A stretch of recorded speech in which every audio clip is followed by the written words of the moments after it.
نعدهم. يقولون مرة نبي الله عيسى عليه السلام يوم من الأيام على إنسان بالصحراء، شافه أعمى، عيونه ما هي، مقعد ما يقدر يتحرك، جسمه صاير كله قرحة وحدة.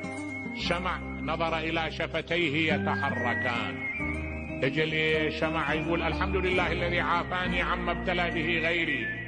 قال له تعال انت شنو اللي الله عافاك عما ابتلى به غيري؟ ايش عندك انت حتى الله عافاك الان؟ شو لا ايد ولا رجل ولا عين ولا حركة؟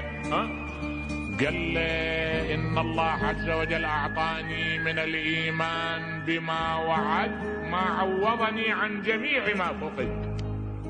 قال له انا عندي درجة من الايمان ما تخليني اشعر بان هذه آلام. وهو اذا اعطى من جانب نعم ما يحرم من جانب اخر، يبقى عطاء الايمان هو المسير. اذا